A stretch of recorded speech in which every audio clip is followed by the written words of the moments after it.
डोरंडा कोषागार मामले में लालू यादव को 5 साल की जेल और 60 लाख का जुर्माना लगाया गया। सीबीआई के स्पेशल कोर्ट के जज एसके शशि ने लालू यादव को डोरंडा कोषागार से जुड़े चारा घोटाले में 5 साल की सजा सुनाई है। इसके अलावा उन्हें 60 लाख का जुर्माना भी भरना पड़ेगा। चर्चित घोटाले के पीछे 140 करोड़ की अवैध निकासी का मामला है।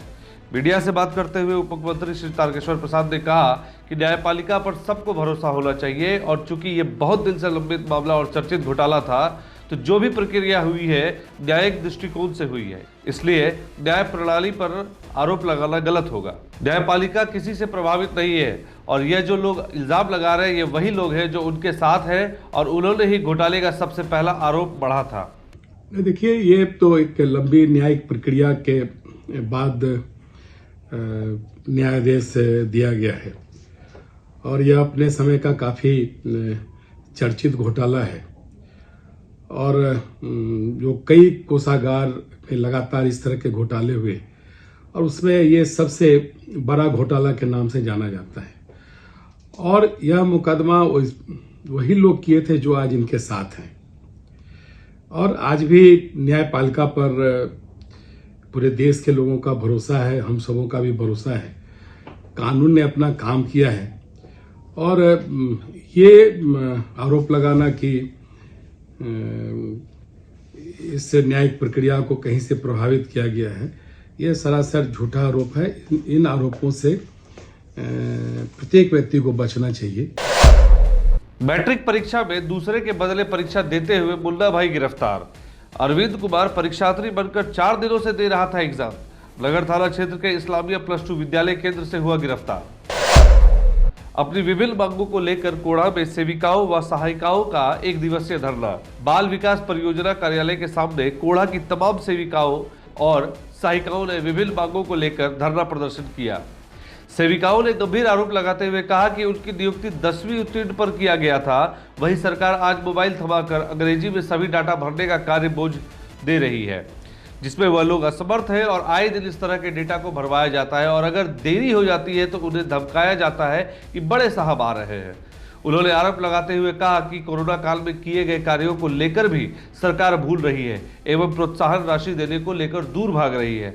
अब ये सवाल है कि आखिरकार जिस सेविकाओं की नियुक्ति मैट्रिक लेवल पर किया गया, उन्हें स्मार्टफोन थमाकर अंग्रेजी में डाटा भरने का दबाव क्यों बनाया जा रहा है? मैट्रिक बेसिस पे बहाली करेगा, कहेगा MBBS वाला सब सवाल पूछेगा तो कहाँ से हम लोग जवाब दे पाएंगे?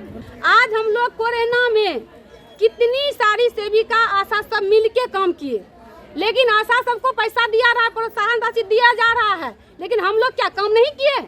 हम लोग को कोई प्रोत्साहन राशि नहीं दिया जा रहा है। हम जैसे अनेक विभाग में प्रमोशन है, हम लोगों को प्रमोशन नहीं दी जा रही है। हम लोग आज 25 साल से काम कर रहे हैं, हम लोग वहीं का वहीं है जहाँ से हम लोग बहाली हुई है।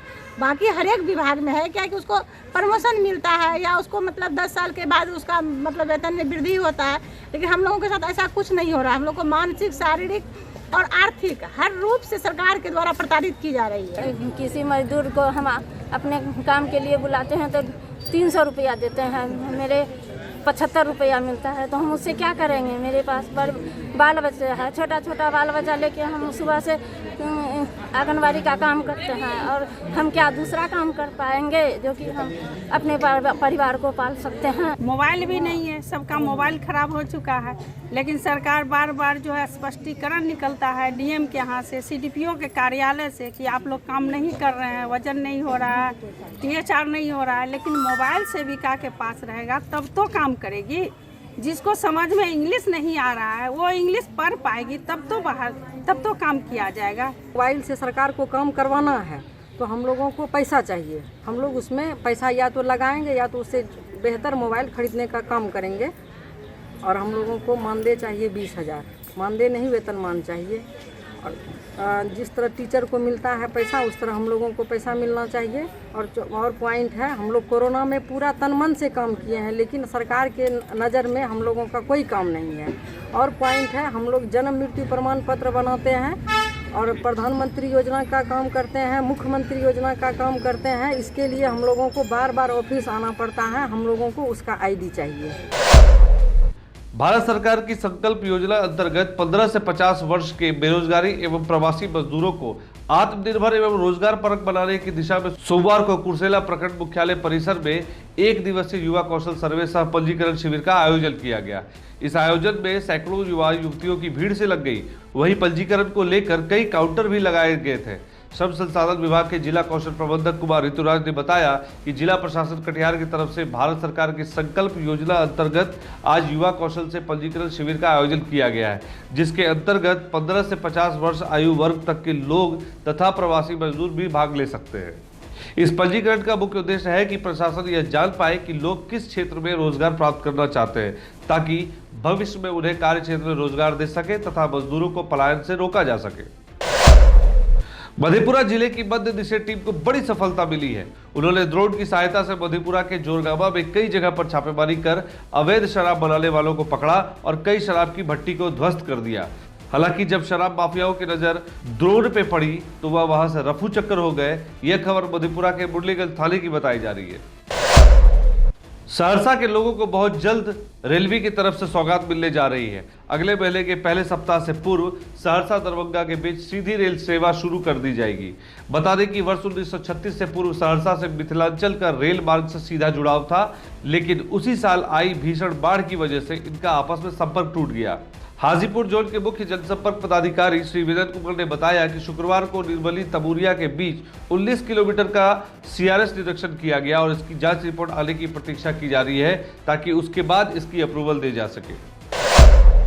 मधेपुरा में प्रधानमंत्री आवास योजना में धांधली का आरोप लगाते हुए स्थानीय लोगों ने कहा है कि यहाँ के पदाधिकारी मिले हुए हैं और जो तथाकथित मुखिया है वो 50,000 लेने के बाद प्रधानमंत्री आवास योजना का लाभ देने की बात करते हैं।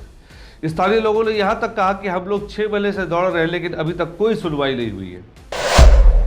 महेशवा पंचायत के विद्युत rural revenue franchise Deepak Kumar और पिंटू कुमार को 3 वर्षों तक गलत मीटर रीडिंग और उपभोक्ताओं को परेशान करने और दूसरे उपभोक्ताओं को बिना बिल बिजली मुहैया कराने का दोषी पाए जाने पर सहायक विद्युत अभियंता मधेपुरा एवं कनीय विद्युत अभियंता श्री अमित कुमार को जरूरी कानूनी कार्रवाई का आदेश दिया गया है।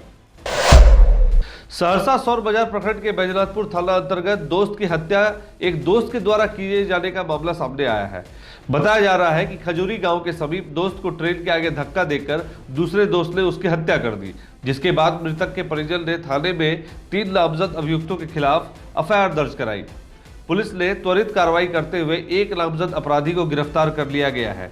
बताया जा रहा है यह मामला 11 फरवरी 2022 का है। अब पुलिस दूसरे नामजदों की गिरफ्तारी के लिए छापेमारी कर रही है।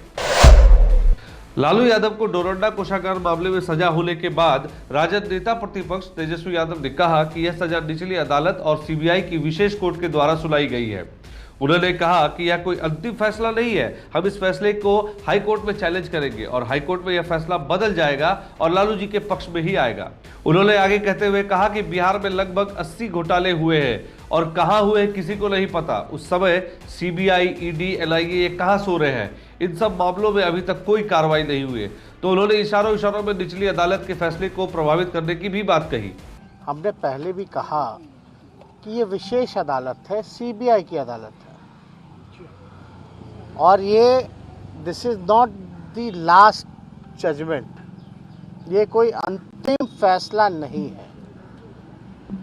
इसके ऊपर जो जुडिशल स्ट्रक्चर जो होता है, हाई कोर्ट होता है, सुप्रीम कोर्ट होता है। हम लोग लगातार इस बात को हम लोगों ने हाई कोर्ट में भी चैलेंज किया है और मुझे पूर्ण विश्वास है कि निचली अदालत का जो फैसला है हाई कोर्ट में बदल जाएगा। लालू जी के पक्ष में ये फैसला आएगा। अरे देश की छोड़िए, बिहार में बताइए कि उसके बाद से कोई घोटाला ही नहीं हुआ क्या? लगभग 80 घोटाले हो गए। Where is CBI? कहाँ है सीबीआई? कहाँ है ईडी और कहाँ है इनकम टैक्स और इंटरपोल? एनआईए कहाँ है? हम तो पूछना चाहते कहाँ है भाई? कितनी तेजी! और देश में केवल एक ही नेता, एक ही घोटाला। गजब की एजेंसी है भाई। कैसा लगा ये वीडियो कमेंट करके हमें जरूर बताएं। हमारे से जुड़े रहने के लिए लाइक करें, इससे हमें और अच्छी वीडियोस बनाने की प्रेरणा मिलती है। तो लाइक और सब्सक्राइब करना ना भूलें और अंत में बेल आइकन को जरूर दबाएं। धन्यवाद।